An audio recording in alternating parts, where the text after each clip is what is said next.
ये बाइक कौन सा है आगे से जो उठ सका है और चलने का कारण क्या है। ये बाइक आया था तो पहले बहुत स्लो उठ रहा था, बाइक चल नहीं रहा था, धक्का लगाना पड़ रहा था जिस चढ़ाई में। तो कस्टमर धक्का लगा के लाया था, हमने सबसे पहले निकाल दिया इसका ऑयल, और ऑयल के बाद इसकी जो क्लच कवर है वो खोल रहे हैं और इसमें एमके की क्लच प्लेट डालने वाले हैं। तो क्लच प्लेट की अंदर की पैकिंग खोल दी और इस पर एक अच्छी सी पॉलीथीन से पूरा क्लच प्लेट सेट है। और उसके बावजूद नीचे के जो 14 नंबर के नट वो खोलने पड़ेंगे अपने को। और उसके बावजूद ये क्लच की केबल है वो पूरी तरीके से टूटी है, इसको भी रिप्लेसमेंट करना है। और अब कपड़ा इस्तेमाल करके इसका क्लच कवर खोलना है क्योंकि ये गर्म बहुत ज़्यादा है। और उसके बावजूद अंदर जो 4 नट हैं तो इसको खोलने, और ये पुर्जा मैंने पूरा निकाल दिया जो क्लच का कवर है। और क्लच कवर के पुर्जे को साइड में रखते हैं और ये 4 नट है इसको खोलने बिट के माध्यम से, क्योंकि ये पेचकस से खुल नहीं पा रहा है। अब इसको खोलने के लिए काफ़ी ज़ोर लगाना पड़ रहा है। और क्लच कवर की जो के लिए यहाँ से ऑयल निकल रहा था, अब इस ऑयल को रोकने के लिए हमने अंदर की सील नई डाल दी छोटे वाली। अब ये पूरी तरीके से फिट कर दी हमने। अब ये चारों नट हमने खोल दिए और ये किल्ली है, किल्ली अपने क्लच टापे में वापस सेट कर रहे हैं और ऊपर की ये गोटी भी लगा रहे हैं वापस। इसका काम फिनिश करके एक साइड रख देते हैं। अब इसकी प्रॉपर फिटिंग के बावजूद अब फेसिंग लग रहा है इसकी जो प्लेट है इसको निकालने के लिए, लेकिन ये प्लेट नहीं निकल रही, मुझे खुद को निकालना पड़ रहा है क्योंकि ये जाम बहुत होता है। काफ़ी कोशिश करने के बावजूद ये प्लेट हम बाहर निकाल पाते हैं। तो ये पेचकस नुकीला पेचकस लेके पूरे दबाव के साथ इसको निकालना पड़ता है। अब ये धीरे धीरे बाहर निकल चुका है वेट से, तो ये पूरी तरीके से बाहर निकल गया। अब इसको एक साइड में रखते हैं। अब ये पॉलीथीन है क्लच की, इसको खोलते हैं। इसको खोलने का मज़ा ही कुछ अलग होता है। अब ये अंदर की क्लच प्लेटें मैंने निकाल दी और निकालने के लिए पॉलीथीन को दूर कर दिया। और ये है मेरी क्लच प्लेट नई नवेली, ये देखो कितनी मस्त वाली हो गई। अब इस गाड़ी का पिकअप देखना। अब ये वेट का जो नट है ये नट खोलते हैं एक परफेक्ट औजार से और उसके बाद इस वेट को बाहर निकाल देते हैं। ये गर्म बहुत ज़्यादा है, इसमें भी कपड़ा इस्तेमाल करना पड़ रहा है।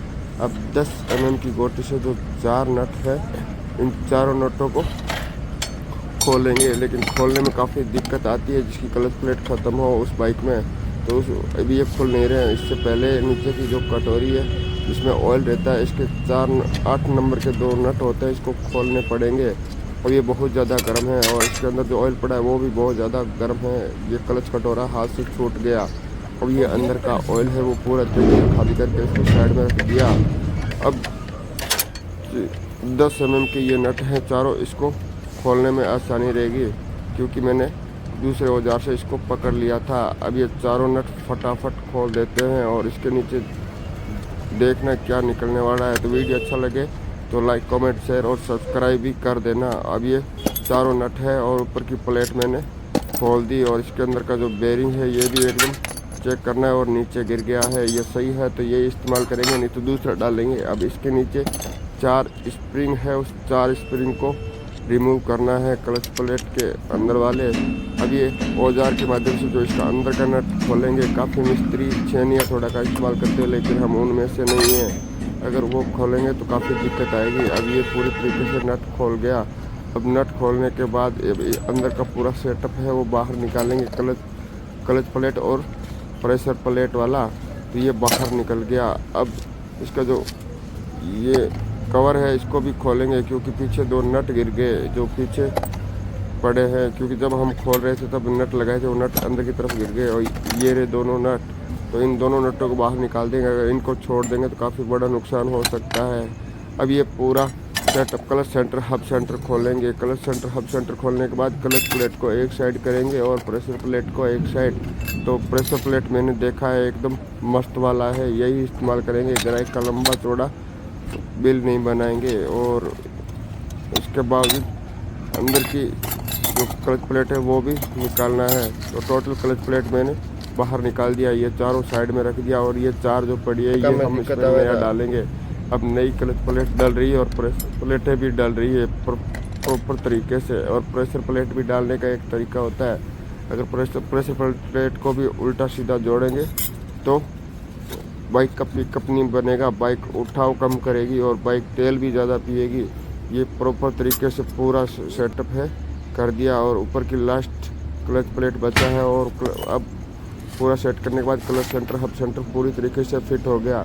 अब इस क्लच कटरों को वापस सेट कर देते हैं और इसमें भी कपड़े का इस्तेमाल कर रहे हैं क्योंकि बहुत ज़्यादा गर्म है, क्योंकि बाइक गर्म ज़्यादा हो रही थी क्लच प्लेट ख़त्म होने की वजह से।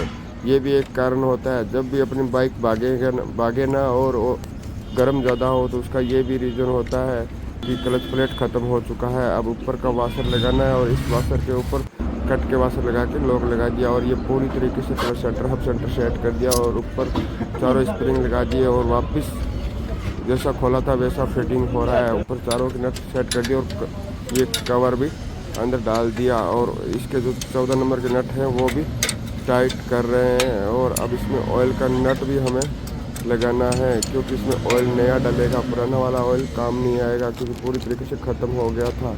अब इसकी क्लच केबल है वो भी हम न्यू डालेंगे क्योंकि जब भी क्लच प्लेट काम करेगी तो उसकी क्लच केबल है वो प्रॉपर तरीके से नई होनी चाहिए और आसानी से छूटनी चाहिए, जिसकी वजह से क्लच प्लेट ख़त्म नहीं होती और लंबे टाइम तक चलती है। अब ये बोस का ऑयल इस्तेमाल कर रहे हैं और ऑयल हमने डाल दिया और अब क्लच केबल की फिटिंग चल रही है कि क्लच कटोरे के पास से अब प्रॉपर तरीके से सेट हो गया टोटल और अब चेक कर रहा है शेर सिंह। अब ओके रिपोर्ट काम होने वाला है इस बाइक का, फिर देखना ये कैसे उठ रही है नहीं उठ रही है, धक्का लगाना पड़ेगा।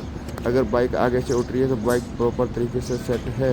अगर आपकी भी बाइक में यही दिक्कत है तो इसकी क्लच प्लेट और ये क्लच केबल रिप्लेसमेंट करवा लें, जिससे बाइक एकदम मस्त वाली चलेगी और माइलेज भी अच्छा देगी।